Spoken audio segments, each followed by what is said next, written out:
Hariom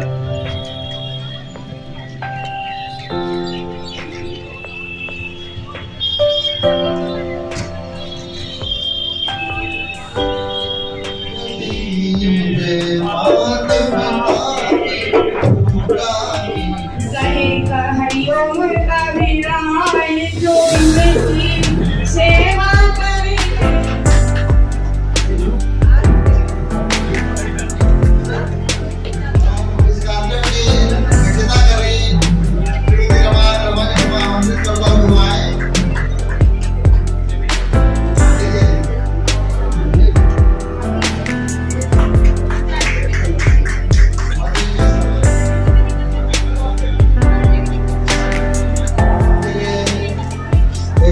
big bench का मंत्र है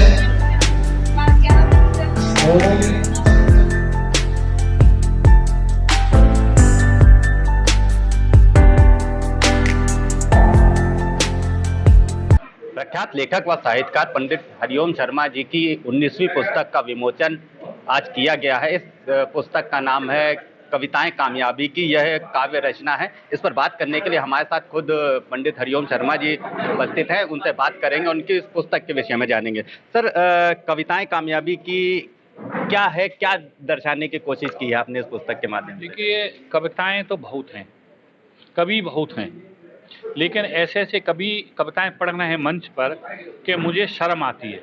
अभी ये कवि, मैं कोट कर रहा हूँ, ना अच्छा लगे तो निकाल देना, कि जो मीडियम क्लास का आदमी है उसके घर में दो चीज़ बहुत जल्दी फटती हैं।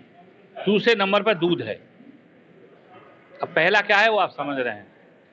तो ऐसी कविताएं लिख के समाज को आप क्या दिशा दे रहे हो, क्या समझा रहे हो, क्यों इसको युवा पीढ़ी को बर्बाद कर रहे हो, उसके मैं विरोध में ये सब कविताएं लिख रहा हूँ। मैं युवाओं के लिए, किशोरों के लिए और बच्चों के लिए भी मैं कविताएं लिखने का प्रयास कर रहा हूँ कि भाई इस समाज को बनाओ।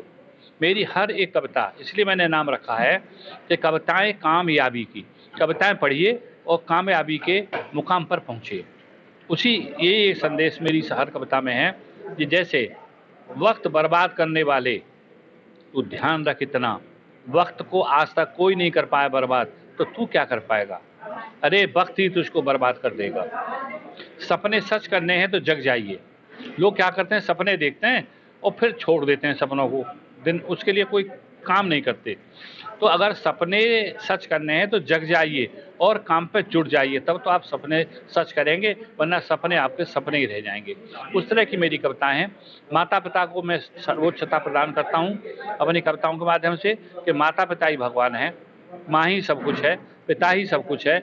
ईश्वर को हमने नहीं देखा, लेकिन माता पिता को हमने देखा। तो ये हमें देने का प्रयास कर रहा हूँ कविताओं के माध्यम से, और ईश्वर मुझे शक्ति दे कि अभी मेरी 19 किताब हुई हैं और किताब में लिखूं और समाज को एक नई दिशा देने में सक्षम हूँ। तो सर, ये माना जाए कि आजकल जो अनर्गल टाइप की कविताएं आ रही हैं जिससे समाज को एक गलत मैसेज मिलता है, तो उनको थोड़ा सा सुधारने का प्रयास आपके द्वारा इन कविताओं के माध्यम से किया गया। एक चींटी की तरह, जैसे चींटी, भगवान राम का पुल बनना था तो एक बंदर कंकड़ ला के डाल रहा था उसमें, और एक चींटी जो है वो अपने जरा से मुंह में एक रेत लेके आती थी, एक कण, और डाल के चली जाती थी। तो बंदर हंसा और बोला, रे चींटी, क्या तेरे इस एक कण मिट्टी डालने से पुल बन जाएगा। तो उसने कहा, रे बंदर, पुल तो भगवान श्री राम की कृपा से बनेगा, लेकिन जब नाम आएगा तो तेरा भी नाम आएगा और मेरा भी नाम आएगा कि मैंने पुल बनाने में काम किया। तो मैं एक चींटी की तरह समाज में एक काम कर रहा हूँ। मैं चींटी हूँ और मैं अपनी कविता में लिखता भी हूँ कि मैं कुछ भी नहीं हूँ, न मैं शायर हूँ, न मैं पत्रकार हूँ, न मैं साहित्यकार हूँ, न मैं कोई रचनाकार हूँ। मैं तो एक छोटा सा इंसान हूँ जो आप सब मुझे प्यार करते हैं और इतनी गंभीरता से मुझको पढ़ते हैं और लेते हैं। सर, आपके पहले की कुछ रचनाओं के विषय में हम बात करना चाहेंगे। 19वीं पुस्तक है, 18 पुस्तकें इससे पहले आपकी प्रकाशित हो चुकी हैं। क्या क्या उनका नाम रहा और कुछ का नाम और कुछ के बारे में हमें विषय बता दीजिए। मेरी अभी तक 19 पुस्तक आई हैं। सबसे पहली पुस्तक मेरी थी जागो उठो चलो, जिसका लोकार्पण डॉक्टर मनमोहन सिंह साहब ने, जी प्राइम मिनिस्टर, अपने प्रेसिडेंट हाउस में किया था, और उन्होंने मुझे बहुत प्रेरणा दी कि तुम लिखो।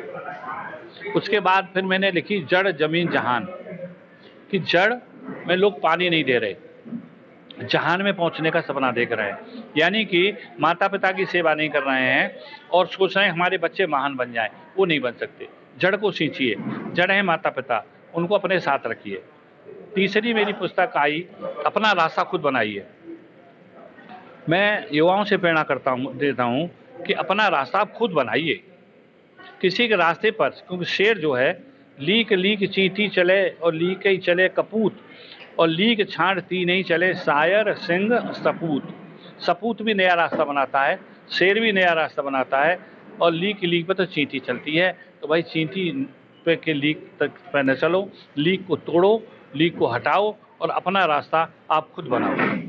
ये मेरा वो है। सर, भविष्य में हमको आपके द्वारा क्या क्या रचनाएं देखने को मिलेंगी? देखिए, मैं अभी 2 पुस्तक साथ लेके चल रहा हूँ। एक उपन्यास है, उसका नाम है घर आंगन। न तो अब घर बचा है, न आंगन बचा है। भौतिक दृष्टि से अगर आप देखेंगे तो आंगन तो लॉबी बन गई, आंगन बचा नहीं। वो एक झरोखे की तरह बाहर, जिसको आप कहते हैं, जो थोड़ा सा रास्ता निकाल देते हैं, बालकनी। अगर आप इसको गंभीरता से देखें कि मैं क्या कहना चाहता हूँ, कि माता पिता बच्चों से अलग रहते हैं और बच्चे माता पिता से अलग रहते हैं, तो घर और आंगन कहाँ बचा, है ना। मेरे बेटे ने 5 लाख रुपए महीने की नौकरी छोड़ी है, मेरे केवल एक शब्द पे कि बेटा हम वृद्धावस्था में जा रहे हैं, तुम नौकरी छोड़ दो। मेरे बेटे ने उफ नहीं किया और नौकरी छोड़ के मेरे पास रह रहे हैं। शाम को जब बैठ के खाना खाते हैं सब लोग, बड़े आनंद की अनुभूति होती है। भाई साहब, 2 ही रोटी तो खानी है, कोई धन इकट्ठा करके क्या करेंगे, सब यहीं रह जाएगा। इसलिए पूरा परिवार संगठित रहे। संयुक्त परिवार ख़त्म हो गए हैं। संयुक्त परिवार का मैं सबसे ज़्यादा प्रेरणादायी बातें करता हूँ, लिखता हूँ, कविता भी लिखता हूँ, लेख भी लिखता हूँ। मेरे लेख आज भी 40 दैनिक अखबारों में छपते हैं। दूसरे तीसरे दिन मेरे कोई न कोई लेख हर अखबार में आता है। लगभग 40 अखबारों में मैं लिखता हूँ। इसके अलावा मैं एक शैक्षणिक संस्था, जो कि बहुत बड़ी संस्था है, गिनीज बुक वर्ल्ड में इसका नाम है सिटी मॉन्टेसरी स्कूल CMS, उसमें मुख्य जनसंपर्क अधिकारी हूँ।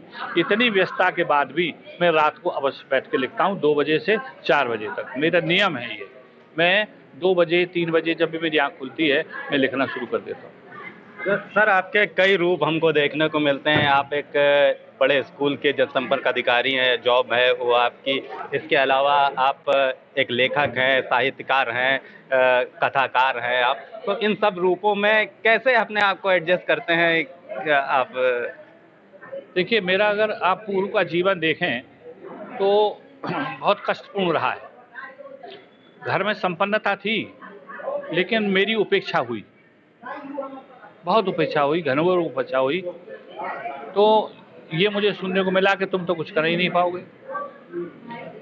जब उपेक्षित आदमी होता है तो उसके अंदर में कसक पैदा होती है, और वो कसक कहीं आदमी ऐसी पैदा होती है, वो डकैत बन जाता है, कोई मर्डर कर देता है, कोई लेखनी उठा लेता है, अपना लिखने लगता है।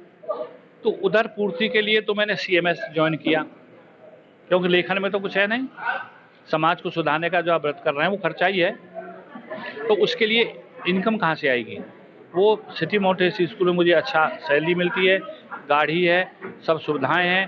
तो बच्चे मेरे अपने पैरों पर खड़े हो गए। अब मैं बच्चों को कोई नया पैसा नहीं देता, मैं अपना पूरा पैसा इन्हीं सब कामों में खर्च करता हूँ।